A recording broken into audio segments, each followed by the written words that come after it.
Gary Peterson here from squashanalysis.com. Now I want you to do one thing, and that's picture your forehand or your backhand drive and your follow through. And most likely what you'll see is this nice big flowing follow through that finishes really quite high.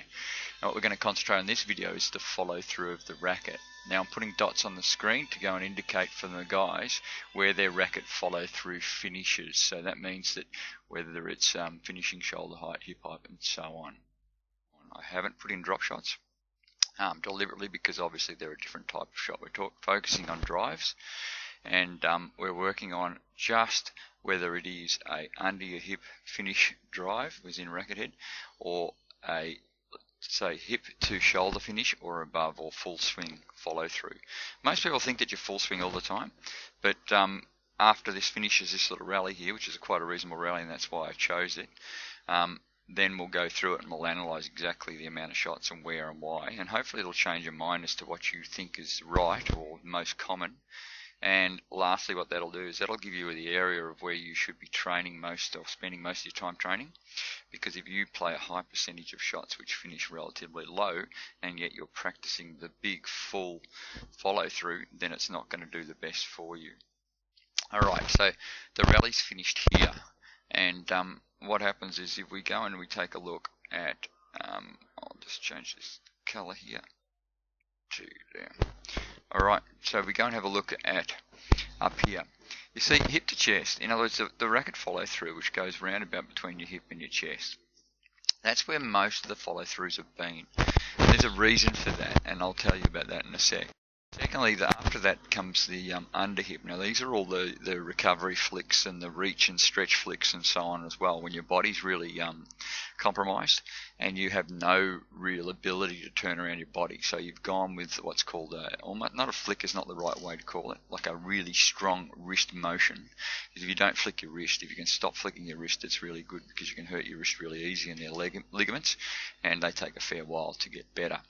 So if you can understand that, first of all, we've got this area here between the hip and the shoulders as to where we finish our racket. That's where we've got a nice balanced position. This is an area where we're actually mostly in recovery, or we're trying to really take advantage of a quick motion to go and deceive somebody.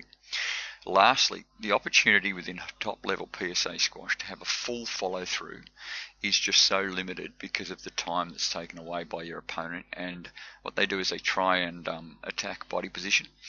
So they will make sure that their opponent is off balance at all times, which doesn't give the big luxury of the follow through and everything as well.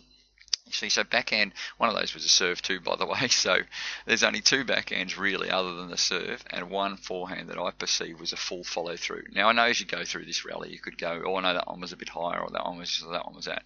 We're talking in general here, and so generally if we analyse the whole lot, here we go. So wherever possible, this is the area you want to train in.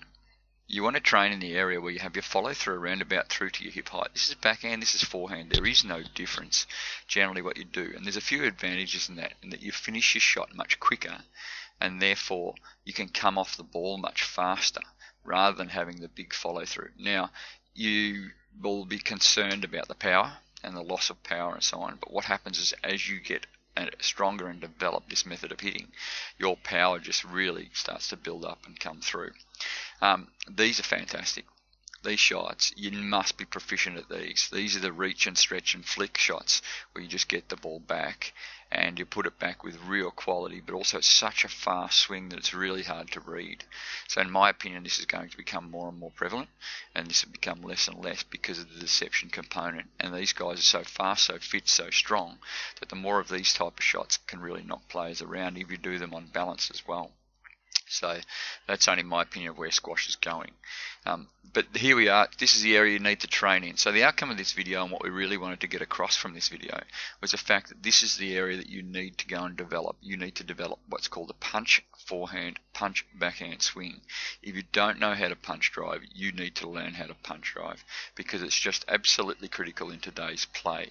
This doesn't matter the fact that it's actually the PSA players, and if you think that it's not happening in lower grades, then you'd be surely mistaken, because the normal standard club grade play, there's punch driving it plays a very big component of it, and simply because the accuracy and the use of energy is fantastic, and the outcomes are just really, really good. It's just not as hard hit as your standard forehand or backhand drive if you have the full follow through.